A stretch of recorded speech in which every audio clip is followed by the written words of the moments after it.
one of the first things that you want to do is just look at the front of the book, the back of the book, and the inside of the book. So this is a book called African American Political Thought, or A Collected History of African American Political Thought. I haven't read this one. It's new. I got it a few months ago. But right on the front, it says, A Collected History of African American Political Thought, edited by Melvin Rogers and Jack Turner. All right, so I'm immediately going to flip this book over and I'm going to see who are Melvin Rogers and Jack Turner. Who are these people that edited this book? Melvin Rogers, it says, is an associate professor of political science at Brown University. Jack Turner is an associate professor of political science at the University of Washington. So just from looking at it, you already know a couple of things. You know that the people who wrote this book actually have degrees. Not only do they have degrees, but they are professors at universities, one of which, some might say two, but one of which is a prestigious university, that being Brown University. What you'll also see is that there are several other people who have written something about the book, whether or not they think it's reliable. And I'm going to explain a little bit of this more later, but you can see that Charles Mills, the City University of New York, Eddie Glaude Jr. of Princeton University, and Deva Woodley of the New School. So the people who are referencing this book, who are saying something positive about the book, also come from universities like Princeton and the City University of New York. So just by looking at the front and the back, and sometimes you can look on the inside. This one doesn't have anything on like the inside flaps, but some of them are going to have an introduction and a preface or a foreword. You can find out a lot of information about the book just by looking at the front, the back, the inside covers, because what you're looking for is, who are these people that wrote the book? What kind of education do they have? Has anybody else read this book before? Did the people who say that it's a decent book, like, who are they? Do they have some sort of educational background in the same area? These are just a bunch of questions you want to ask when you first look at a book like this. All right. Now, you can also look at the introduction and the preface. A good book is also going to have a great table of contents for you to understand some of the information. These are just a few tips that you want to look at. When you read the preface, when you read the foreword, when you read the introduction, when you read the information that's put on there by other people, you can kind of get an idea of how reliable this information is. Now, again, that doesn't mean that what they're saying is true. It just means that these are people with good education at working at important universities. And so these universities are not going to publish information by authors who don't know what they're talking about. All right. So after looking over just the basics, the front, the back, the inside, the forward, the introduction, one of the questions you want to ask is, was the book you're reading published by a reputable press? In other words, is the publishing company that published it, are they an important publishing company? Are they a reliable publishing company? Do a lot of people know who that publishing company is? As we move forward into the future, there are more and more publishing companies, just like there's more and more record labels. There's more and more publishing companies, more and more universities. And so it's really important to decide whether or not the publishing company you're looking at is a reliable one. Because just because you have a book that's published by an actual publisher doesn't necessarily mean that the information is any good. All right, so first ask, is the book that you're reading published by a reputable press? So what do I mean by the reputable press? The University of Chicago Press. The University of Chicago Press. So some of the major universities, like University of Notre Dame, Harvard, Yale, MIT, University of Texas, A&M, a lot of these universities have a publishing division themselves. If the university has a publishing division, I'm thinking now of Cambridge and Oxford.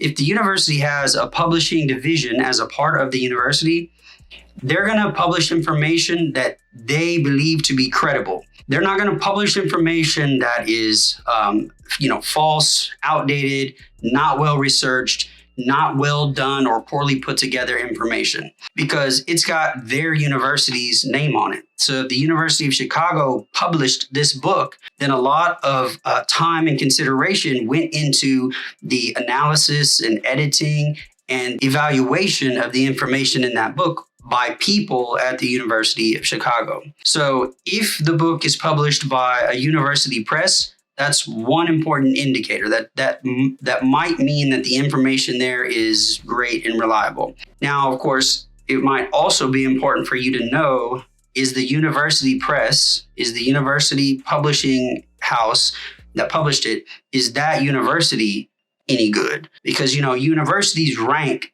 in terms of their research abilities, their research capabilities, the kind of education that they offer, which is why you hear things like an Ivy League school. Ivy League schools are schools that have been around for a long time, are very expensive. They have a prestige behind them because they are supposed to produce, very intelligent, well-educated, well-informed graduates. So University of Chicago, Cambridge, MIT, Harvard, those are all going to be some of these Ivy League schools that have been around a long time and produce very well-educated graduates. But there are other schools and universities and organizations that call themselves schools or universities and colleges that don't rank anywhere near that, don't have any credibility out in the wider world of academics. Okay. Other than university presses, then there are commercial presses. So these are publishing companies that are well known for publishing a certain kind of literature. So a lot of textbooks that you have in school might be published by large commercial presses. And sometimes these large commercial publishing companies are known for publishing certain kinds of material. So if you've ever taken an English class, and you had to read like a bunch of poetry or short stories or American literature or American fiction, then the book that you probably read, it was probably edited or published by Norton, Norton. Norton is very well known for publishing English textbooks. Then there are also publishers like Cengage or Prentice Cengage or McGraw-Hill. If you've had science books, they might be published by McGraw-Hill. So if you look at a book and it's published by someone like McGraw-Hill, Prentice Cengage, or something like Norton, then you're looking at a book that has been published by a publishing company that's very well known all around the world for providing schools with textbooks.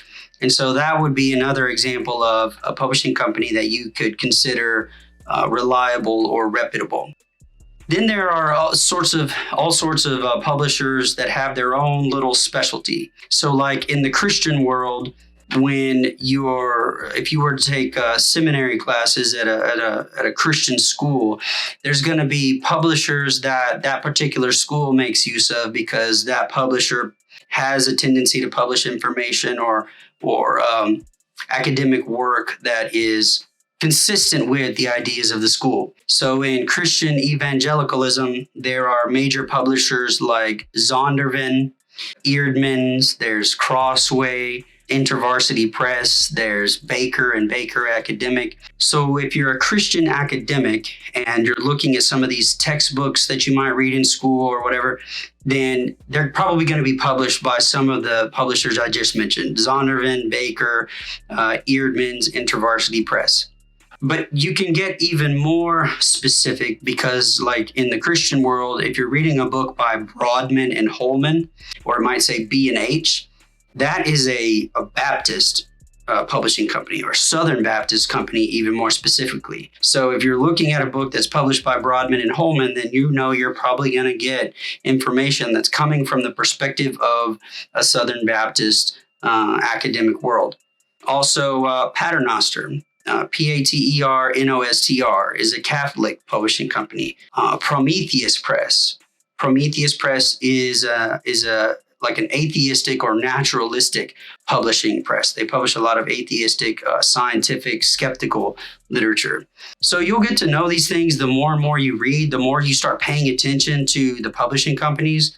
But if it's done by a university press, a large commercial press, then you've got a book that at least has passed one of the first tests of reliability. That doesn't mean that a book you're reading, if it's not done by a university press or a commercial press that it's not reliable. It just means that those are a couple of indicators that it might be a reliable book and worth your time.